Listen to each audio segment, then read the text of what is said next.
Well, hello. My name is Paul Rapino. Welcome to another GBBC virtual Davos panel.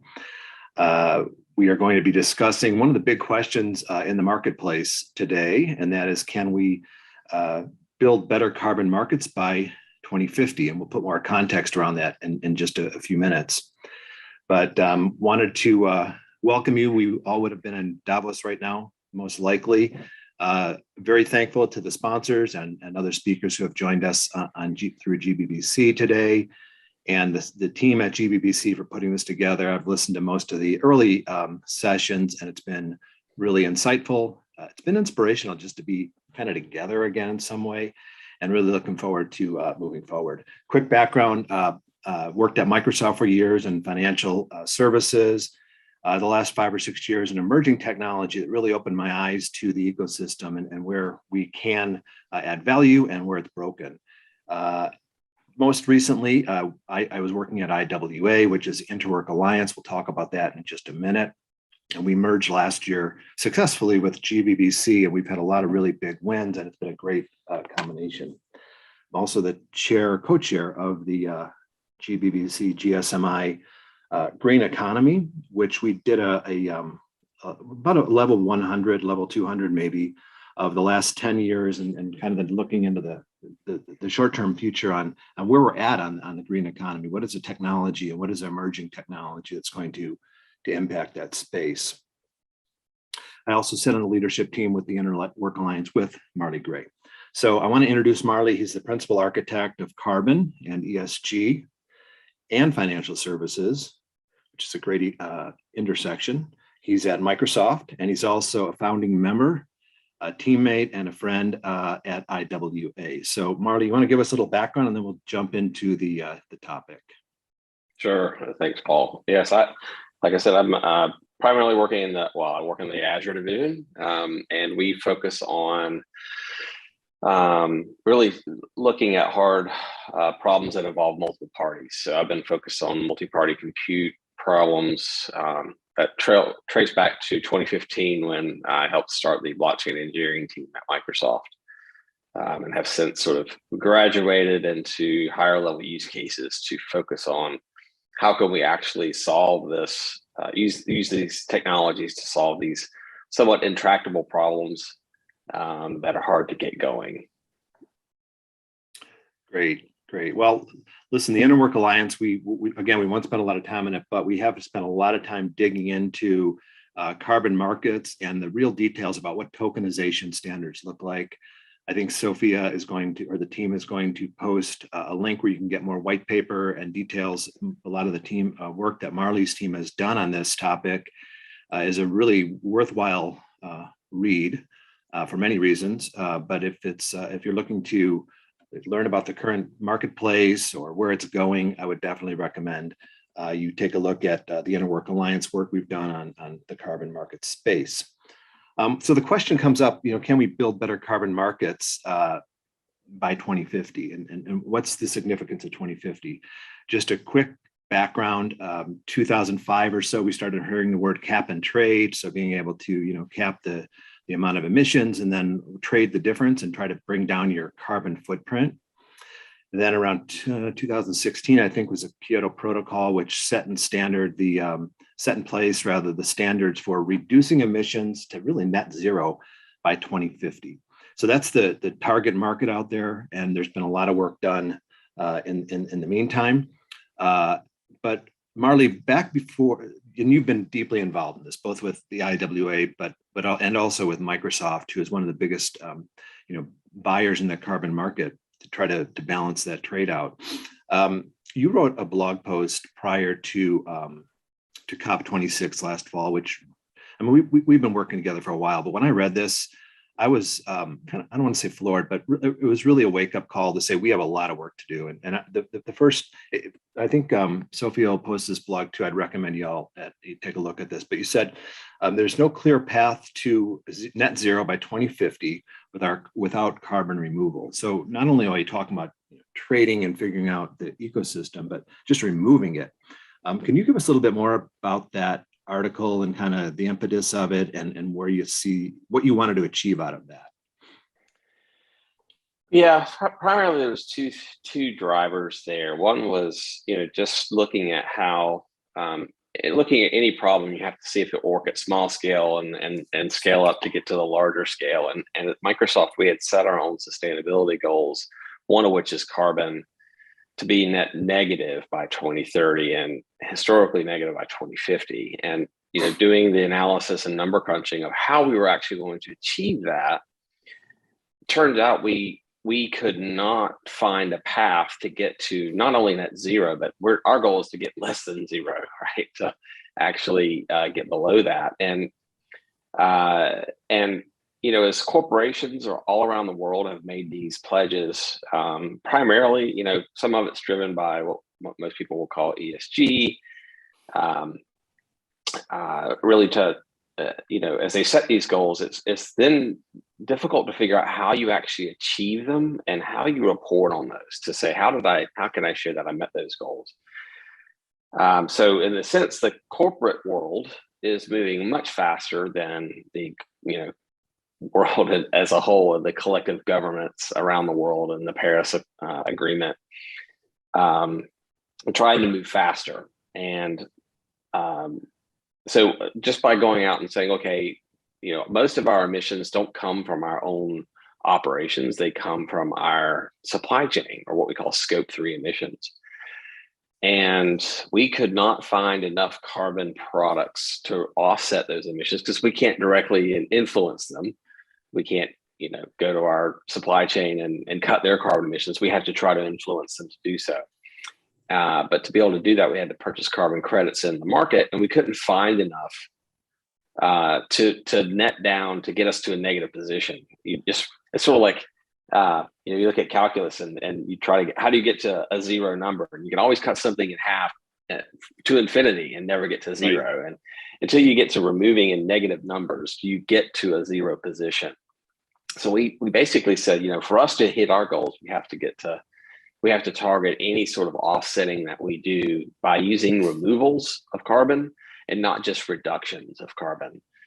And that market is nascent. It does not really, there are several different markets out there, but it doesn't really exist at scale. And that was the main thing, is like, yes, we have to continue to reduce, and everyone should, try to reduce as much as possible, but we actually have to remove carbon to mitigate and try to stay below the 2 degrees Celsius. That's the only path that you get. If you run the numbers, and believe me, we've been running the numbers for some time, that's the conclusion that we came to. And that's the impetus, not just a shift to removals, but you can't ignore reductions, right? You have to be able to do both, but we have to massively scale removals. So thank you. We want to talk about kind of what that ecosystem is today and what it looks like. Can you go back? I mean, Microsoft's a buyer, but can you talk about supply and demand in the market and just give us a real basic, tokenomic or economic viewpoint of what it's like today, how Microsoft is actually doing something today, and then what it's got to look like in the future for us to hit those numbers. Yep.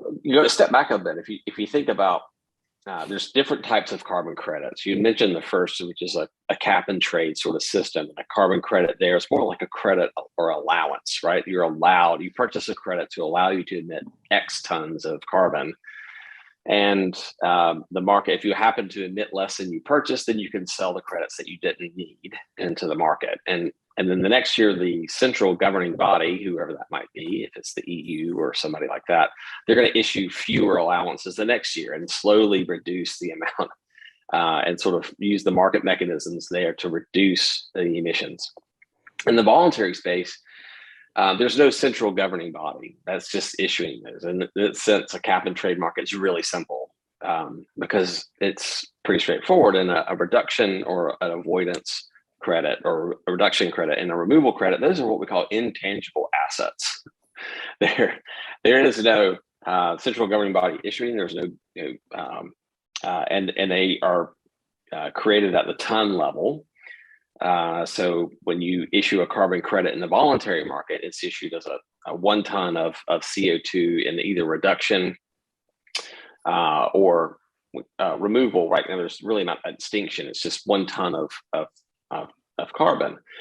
But that's not enough. You can't really just trade those fungibly because the value of those properties are of that ton is different. So how long has that carbon been, if it's a removal, how long has that been sequestered for? I mean, sure, I trapped carbon for a year, but next year somebody's going to plow that field or cut that forest down and that carbon gets removed, released back into the atmosphere. So there's lots of different variables. So it became this sort of clear signal that was a great area for tokenization. So digital assets and creating a digital asset off an intangible asset itself, because there's no right now there's no like ton of carbon behind a carbon credit like there is in other types of commodities.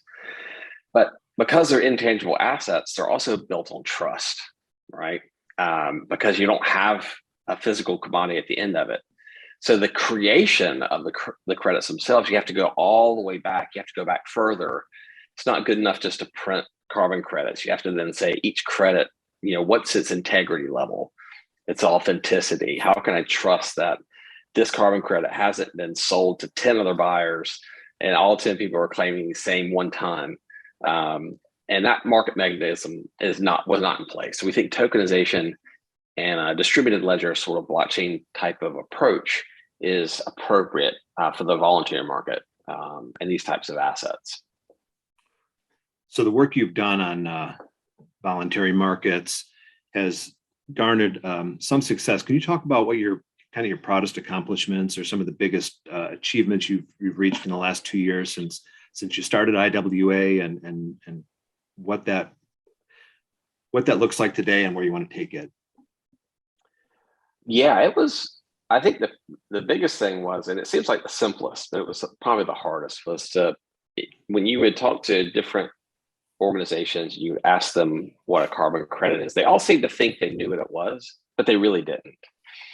And then you would ask them, where's the carbon credit come from? And again, they thought they knew where they came from, like somebody printed them or something like that, but they didn't really know where it went into. So buyers were sort of just assuming that there would be carbon credits out there and they could go purchase them. But when it came to actually buying them, it became a very difficult thing to understand. Where do these things actually come from? How do I know this thing is viable?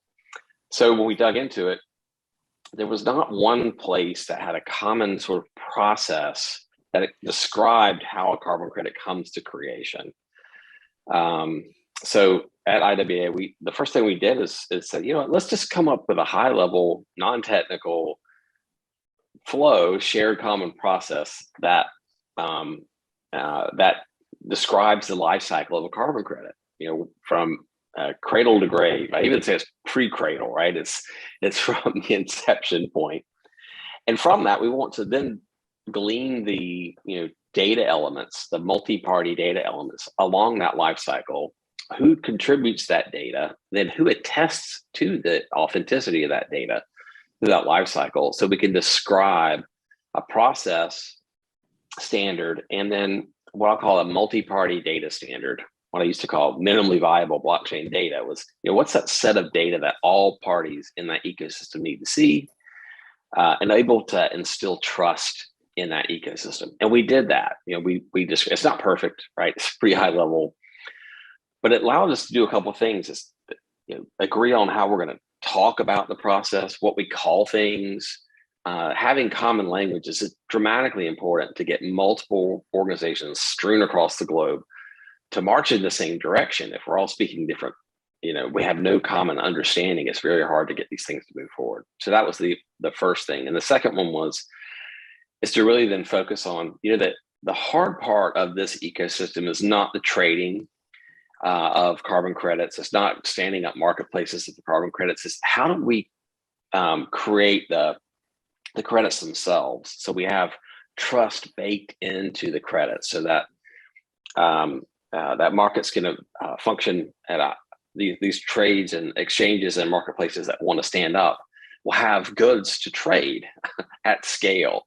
Without that, and having high confidence by the buyers, really standing up a marketplace and exchange is not solving the problem. It's rather The problem is actually in the supply side. How do we create sort of a scalable motion to create more and more carbon related products, these intangible products that can be traded on these marketplaces, such that buyers can find them easy and have high confidence in using these credits to meet their sustainability goals. So a lot of our listeners or speakers on the sessions today and tomorrow participated in GSMI, our Global Standards Mapping Initiative, and in the green economy. We took a lot of the work that IWA did and several other standards bodies, and we wrote about the marketplace and we wrote about what's happening today, which I'd recommend as well. I think Sophia has posted that as well, either earlier or she'll do it now. But can you give us some tangible examples on the supply side and the demand side, kind of who those players are, and then how they find each other today and what they need to do tomorrow to improve that? Yeah, so in the blog post that we wrote for COP26, we had worked on this, what we call the digital MRV, or measurement, reporting, and verification framework. And that is all about how do you sort of create a framework that allows, and we focused on carbon removals just because we felt that was important, but how can we describe a process that allows people that are making carbon credits from forestry projects or agricultural projects or technology like direct air capture? How can we ensure that there's a process and a data standard in place for them to create credits without each, creating their own unique processes and ultimately end up with products that are not comparable in the marketplace with each other? So we pulled together some of the most important organizations are what I like to call standard registries, but these are traditional registries that have historically created carbon credits in the voluntary market in their own silos, right? They create their own databases of carbon credits and they issue them. And that's like Vera and Gold Standard are two of the large ones that we had involved, but there's others that are starting up and looking at this. Historically, the creation of carbon credits is a very manual, pseudo-digital process where had lots of meetings, lots of spreadsheets being built and reviewed, and the data was difficult to make transparent because it was irregular across the different types of projects, whether it was a forestry project or an energy type project that was reducing carbon. It was very difficult to create these in a very costly experience. So we said, let's try to design a system that allows us to do this digital end-to-end, where we can sort of automate the collection of evidence. So if I'm claiming I'm removing carbon using some process, then I can have a standard registry like a Vera or Gold Standard prescribe to me a quality standard that says, if you're going to make claims about removing carbon using this technique, this is the evidence that you need to collect and the cadence in which you need to collect that evidence and submit it, that evidence, to ensure it's tamper resistant. So I like to say it's like a crime scene, right? You have to collect the evidence. So when you collect the evidence, make sure you collect it and put it in a way that can then be passed along to an independent verifier that will then verify those claims of removal according to that quality standard. So what happens today is these are very siloed. I like to say it's sort of like going to purchase, we'll say, produce, right? If I wanted to go buy bananas today in the carbon market, I would have to go to a banana store. And if I wanted to go buy oranges, I would have to go to the orange store. I couldn't go to one store and get bananas and oranges because they're not, created in a common way, and don't have distribution mechanisms that allow them to come into these central marketplaces easily.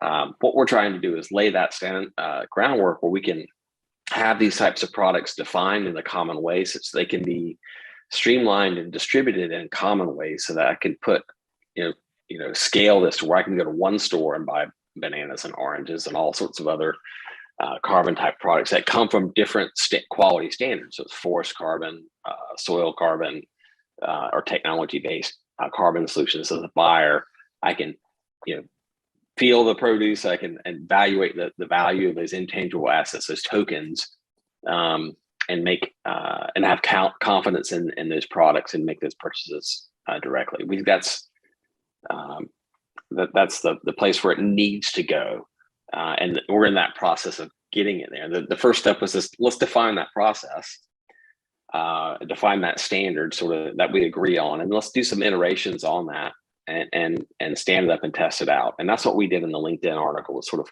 test these different use cases of this life cycle, and then working with the GBBC and IWA to then contribute that back, so that we have a common understanding and we can approach these markets in a unified way. So we don't have a lot of time left, but I want to bring up the topic of DeFi, because it seems like it would be a natural technology capability that could help here. Tell me, what's top line thinking you're doing now on DeFi from kind of Microsoft's point of view and just yours as an industry expert? Well, there's a couple things. I'll go back to the initial creation of the supply. The purpose of these carbon credits in the voluntary space are for organizations like a Microsoft, or even households, to then purchase and then retire those assets. In the blockchain world, we call it burning, but basically you're retiring it so it can't be sold or claimed by another party, and then I could subtract it from my reporting period and lower my effective emissions. So I see emissions as the debit side of the house and credits as the credit side of a ledger. Pretty simple. So with DeFi, the problem is building distribution systems like a DeFi. I see the DeFi is just another way of distributing these types of carbon credits. We have to go back to the source of the credits themselves. Today, carbon credits are issued as a credit for each ton of carbon reduced or removed. You can't trade less than a ton, but you end up, if I have 200 tons of carbon removal, I end up with 200 individual credits. What we're trying to move the market into is where tokens are issued as a single, or credits are issued as a single token. So if I'm, as a project, this year I proved that I've removed 100 tons of carbon, I'll get one token issued that's equal to 100 tons. And then I can fractionalize that token numerous different ways, even to sub ton levels. That lets me scale my distribution to households and point of sale, and to like DeFi applications where you're going to pool carbon credits. But then the purpose of the pool is you're ultimately trying to retire that. We've seen some DeFi projects go out and not really understand how carbon credits work, and stand up things that don't really function the way credits are supposed to function in the voluntary market.